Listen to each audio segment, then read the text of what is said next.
Hey everybody, it's Jason Blaha here, and it's time for another Breakfast with Blaha. And today I'm having fat-free Greek yogurt, pecans, and almond butter.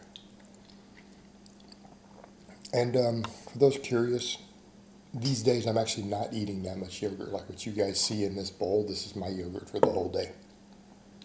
It's the whole day, and I'm doing it as a secondary protein source and as my primary calcium.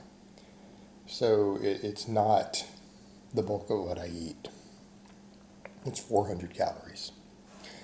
So let's go over and talk about single joint exercises and why I think they should be used sparingly. And a lot of it has to do with my own experiences, with my knowledge of coaching, knowledge of training, things like that, as to why I see it that way. Number one, just get out of the way. They're just not that effective for getting you bigger. They usually work one muscle, and most of us have a limited gym time. I don't, but most of you do. And an exercise that only works one muscle, usually a smaller muscle, just isn't going to get you that big. It's not a good use of your gym time. And the other reason they don't even make you that big, when people are doing them, they're not even hitting big muscles. In other words, what are people really doing single joint stuff for? Maybe their pecs. Which you better need a lot of chest volume before you start doing single joint movements for pecs. Because most of us have no problems doing 10 sets in a workout of big chest presses of some type. Okay? So it's almost silly. You do 5 sets of flat bench, 5 sets of incline, or 5 sets of bench, 5 sets of dumbbells. In one session, you're done. Like there's no point in even doing more pec volume if you're not using anything. Like if you're drug free, you don't need any more.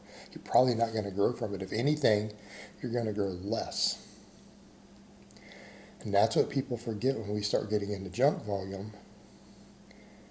We don't just stop growing. It's not what the research shows, is it? What's the research on this show? That oftentimes the groups that do junk volume, they gain less muscle than the groups who did less. So more is not always better. More is not always better. And single joint exercises can very quickly lead us into junk volume for some of these muscles that we're worried about. I'm not saying it will, but it can. While at the same time leaving everything else underworked. Right, there's a reason most of the guys that you see who do a lot of single joint movements are still really small. Because they're not hitting multiple muscles hard enough. And they're wasting a lot of gym time and a lot of effort doing it. Especially when they start doing them early on in a training session. It's one thing to come in and do a bunch of big, heavy, multi-joint exercises, get a bunch of work done, and then maybe do a single joint exercise at the end. Or 2 for a couple different muscles. That's a little bit different than coming in and saying, I'm going to do 3 different single joint exercises for one muscle or something, which is ludicrous. You're not going to get big doing that. All right? You're not going to get big doing that. And that generally has only been done for bro split purposes so that they can try to not work other muscles. Right? And it's not very effective. I'm not saying you won't grow doing it. It's going to take longer. It's going to take longer. And you're going to need more gym time, and you're going to need more months and years in the gym to reach the same goal.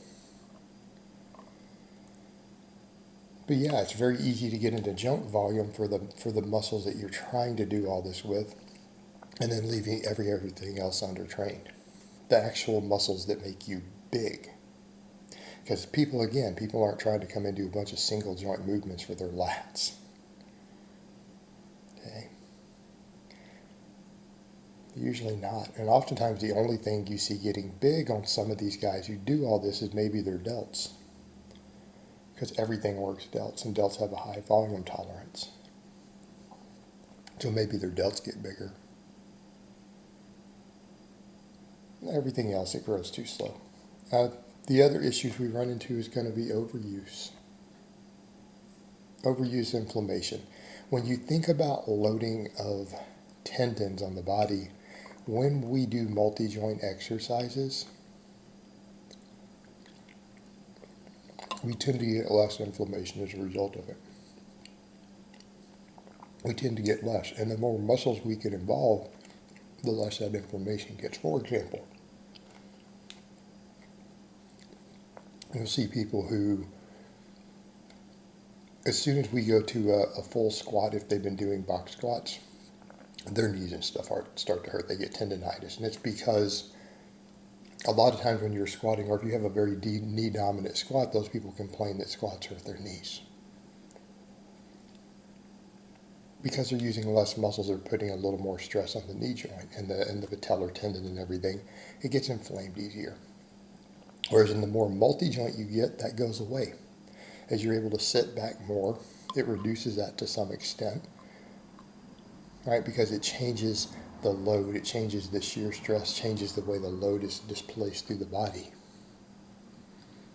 People come and do a bunch of leg extensions, notice it even worse, right? The angles involved. Same thing. Almost no one gets bicep tendonitis from chin-ups. Okay, almost no one. They sure as hell get it from preacher curls and concentration curls. Yet the biceps are worked equal or harder if we go by any literature we have from the chin-up.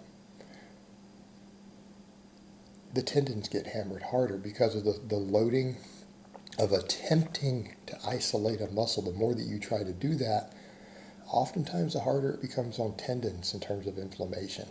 All right, and it's very easy for that overuse to get real high on tendons because of the way they get loaded on these smaller movements. All right, this is a problem. We get tendonitis easier. We get overuse injuries easier. We get muscle imbalances easier. All right, as soon as you start throwing single joint movements in, a lot of them, you now have to do a lot more other single joint movements to balance things out. You get muscle imbalances real quick.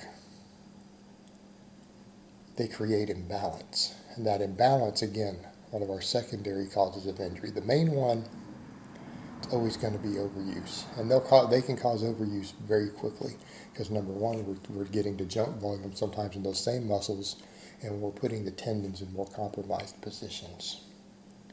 It's a bad combination. Again, notice how many bodybuilders need painkillers, NSAIDs, wrap their elbows. They need elbow sleeves just to train. Hey, that should tell you something right there. All right, guys, well, that's really all I have to say on that today. I hope it's been informative, and I will talk to you guys next time.